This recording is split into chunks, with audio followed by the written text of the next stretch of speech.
Dans ce tuto, je vais vous montrer comment générer votre journal de travail automatiquement à partir des tâches que vous aurez saisies dans iScrum. On va utiliser IceTools qui est dans ce dossier ici. J'ouvre la page index. Et là, j'ai Timesheet. En ouvrant Timesheet, je vais me retrouver pour le projet sélectionné. Ici, j'en ai qu'un seul. Pour ce projet sélectionné, j'ai tout d'abord un cartouche. Les données de ce cartouche, on peut les modifier ici dans le fichier config.js. Le cartouche contient les informations que l'on veut, donc je peux aussi rajouter quelque chose qui n'était pas forcément prévu. Enseignant, ABC, je sauve, et lorsque je vais recharger, j'ai mon enseignant qui apparaît dans le cartouche. La suite de cette page consiste en un grand tableau croisé dynamique qui contient les tâches. Regardons avant ça comment gérer les tâches au niveau iScrum.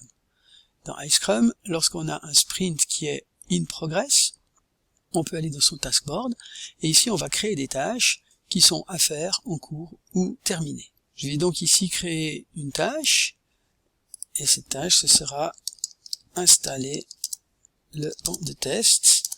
Admettons que nous avons du matériel à mettre en place pour notre projet, pour faire nos tests et que ça va prendre un certain temps. Et puis, une fois que j'aurai terminé le projet, ou le sprint, plus exactement, je vais ici démonter le banc de test. C'est des choses que je sais que j'ai à faire durant mon sprint. La bonne pratique consiste à estimer la durée d'une tâche dès qu'on l'énonce. Installer le banc de test, combien de temps est-ce que cela va me prendre? J'estime que cela va me prendre 30 minutes. Je viens le mettre ici dans Remaining Time. Démonter. La même chose. À noter que ici les unités sont des minutes, bien que iScrum lui considère que ce soit des heures. Il faut savoir que iScrum c'est conçu pour des grands projets où l'échelle de temps est complètement différente de ce que nous avons ici en école, et donc on va nous utiliser ici des minutes à la place des heures. J'ai fait mes deux tâches, je les ai estimées. Et maintenant, je vais pouvoir commencer à travailler dessus. Donc, je vais la glisser dans In Progress. Lorsque j'ai terminé ensuite mon travail, je vais pouvoir la mettre ici en Done. La chose à ne pas oublier de faire à ce moment-là, c'est de mettre combien de temps on a passé dessus. En réalité, ça m'a pris un petit peu plus de temps. Je dirais que j'ai passé en réalité 40 minutes. Je peux voir donc maintenant à ce niveau-là que j'ai passé 40 minutes sur une tâche que j'avais prévue à 30, et ça, je vais pouvoir maintenant le retrouver automatiquement au niveau de mon journal de travail. Je déroule ici, et je vais trouver ici, installer le banc de test, la date à laquelle il s'est terminé, ça m'a pris 40 minutes. Attention, une bonne pratique lorsque l'on crée des tâches, c'est de créer des tâches qui sont relativement petites. Il faut surtout éviter de faire des tâches qui sont prévues de durer 5-6 heures parce qu'il y aura beaucoup trop de choses dedans, d'une part, et d'autre part, elles ne vont plus pouvoir être attribuées à un seul jour, mais elles vont s'étaler sur plusieurs journées. Donc, réfléchissez bien au moment de créer vos tâches pour les énoncer de telle sorte qu'elles aient une durée qui soit limitée à maximum 1 à 2 heures. Bien entendu, il y a souvent des tâches que on oublie de préparer et que l'on va rajouter en catastrophe, en urgence. Alors ici, par exemple, j'ai une tâche qui est de faire valider la configuration, par exemple, par un enseignant. J'ai créé cette tâche et puis je décide que je travaille dessus. Problème ici, c'est que j'ai oublié de la quantifier, j'ai oublié de l'estimer. Pour pouvoir l'estimer, il est nécessaire de reprendre la tâche pour la mettre dans la colonne To Do. Ici, je vais pouvoir mettre ma durée. Et une fois que c'est fait, je peux la remettre dans In Progress. Et je vois que ma valeur a été enregistrée. Et lorsque j'ai terminé, je vais mettre mon time spent à 15 minutes. C'était tout à fait juste. Je vais pouvoir ensuite, en fin de sprint, passer à mon démontage. Je le commence. Je vais avoir quelques informations importantes que j'aimerais saisir et qui restent dans le journal de travail. Ceci, je peux le faire ici au niveau des notes. Voilà. La tâche est terminée. Elle m'a pris 20 minutes. C'est allé plus rapide que prévu. Voilà. Je retourne dans mon journal. Lorsque je le mets à jour, je vais voir ici, démonter le banc, faire valider, installer, et je vois la remarque qu'il a été remis à Monsieur ABC. Une autre bonne pratique lorsqu'on travaille avec des tâches, je vais vous montrer toutes les tâches qui ont été faites ici, je vais les reprendre ici, je peux le faire après coup, c'est d'utiliser des tags. Ça va permettre de faire des calculs ensuite par type de tâche. Donc ici, je vais me créer un tag que je vais appeler infra. On est totalement libre dans le nom des tags que l'on veut choisir. Les noms des tags, donc je vais prendre infra, et puis je vais le reprendre ici, update. Donc ces 3 tâches, je vais les mettre sous l'étiquette infrastructure. Admettons maintenant que je vais avoir un temps dédié à créer une présentation.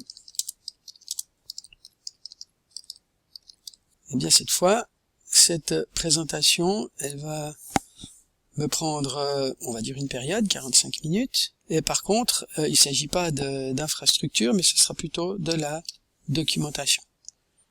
Alors je crée le tag doc que j'ai mis sur cette tâche. Je commence à faire ma présentation, je termine ma présentation. Lorsque j'ai terminé, il m'a fallu en réalité 75 minutes. On sait très bien que la documentation prend toujours plus que ce qu'on pense. Update. Je vais maintenant retourner ici, remettre à jour ma page. Et maintenant, il est temps de se pencher sur les différents champs qu'on a à disposition qui caractérisent une tâche. Dans le tableau croisé dynamique, vous avez 2 zones qui sont les zones d'entête de ligne et les zones d'entête de colonne. C'est ça qui va décider ce qu'on va afficher à l'intérieur de notre tableau croisé. Tout à gauche, vous avez les champs qui sont disponibles. Ensuite, on fonctionne par drag and drop. Je vais commencer par vous expliquer les champs qui sont disponibles ici.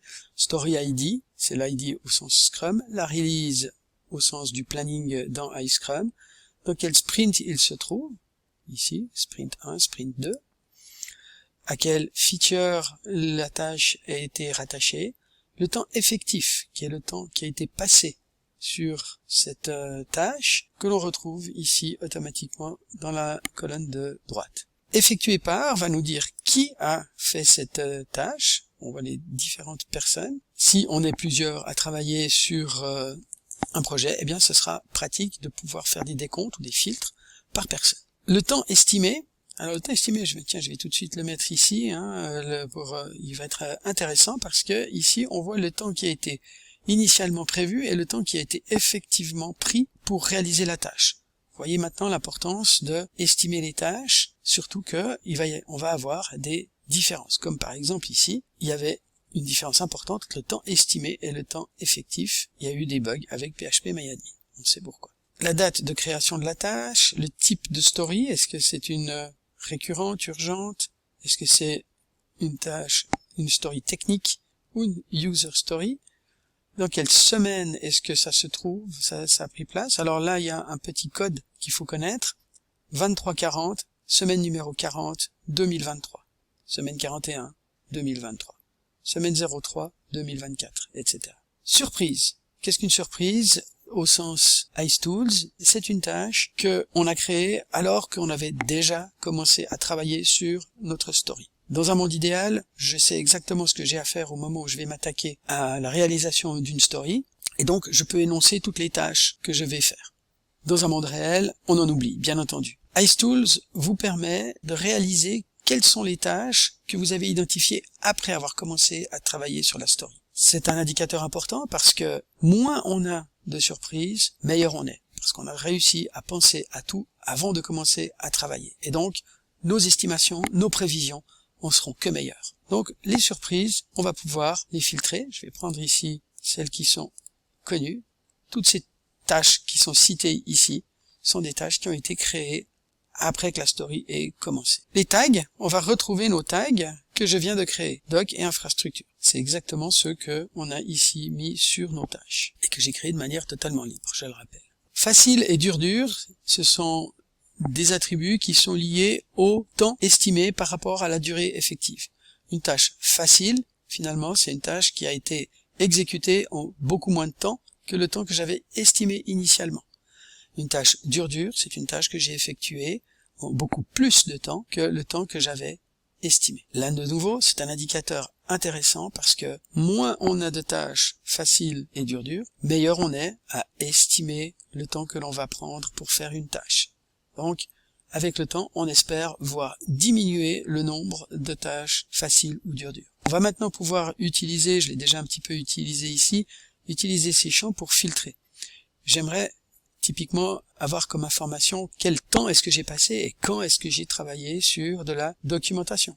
Je vais pouvoir sélectionner Tag ici, et puis je vais sélectionner uniquement Doc. J'applique. Je vois que la seule documentation, c'était créer une présentation le 19 janvier avec le temps estimé et le temps effectif. Peut-être que j'aimerais présenter la chose un petit peu différemment. Alors, je peux maintenant faire un drag and drop de tag et venir le mettre dans les entêtes de colonne. Et là maintenant, ce que l'on va voir, c'est chaque tâche va être détaillée en fonction de son tag.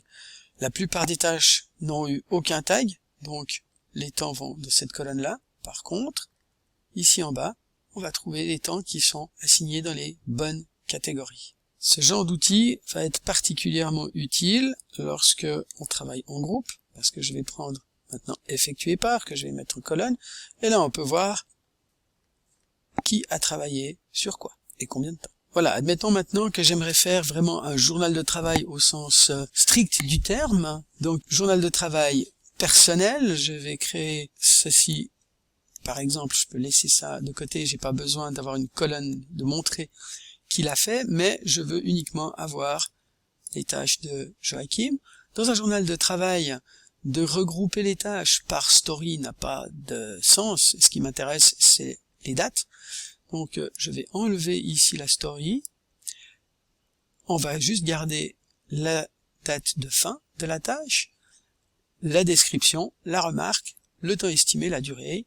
Peut-être même que pour mon journal de travail, j'ai pas envie d'avoir le temps estimé, juste la durée effective. Voilà, j'ai maintenant un ordre chronologique de tâches, une description de chaque tâche, une durée, j'ai un journal de travail. Il me reste plus qu'à l'exporter, et pour cela, on se contente de l'imprimer. Lors d'impression, je vais avoir ici mon cartouche, puis sur les pages suivantes, les tâches et le temps passé sur chacune d'entre elles. Je peux l'enregistrer en PDF, je peux l'imprimer, je fais ce que je veux. Un élément quand même important à mentionner, une tâche est attribuée à un jour d'après la date à laquelle elle a été terminée. Donc ça signifie que si j'ai une tâche qui a été commencée un jour et terminée le suivant, elle va se retrouver entièrement incluse dans le jour suivant. Donc on va avoir un petit effet d'arrondi. C'est entre autres pour cela qu'il est important d'avoir des tâches qui ne soient pas trop grosses, pour qu'on ait un bon équilibre entre les journées. Comment est-ce qu'on gère une tâche qui se commence un jour et qui se termine un autre? Je vais ici en rajouter une qui va être de tâche préparer des données de test. C'est quelque chose qui va quand même être relativement conséquent, donc je pense que c'est quelque chose qui va me prendre 1 heure. Je mets à jour. Et puis, je commence à travailler sur cette tâche. Après, disons 1 demi-heure, soit j'ai été interrompu par autre chose, soit voilà, c'est la fin de la journée, je vais rentrer. Comment gérer ça? Avant de partir, avant de laisser cette tâche de côté, je vais ici reporter le temps que j'ai passé. J'ai effectué 30 minutes déjà de travail sur cette tâche.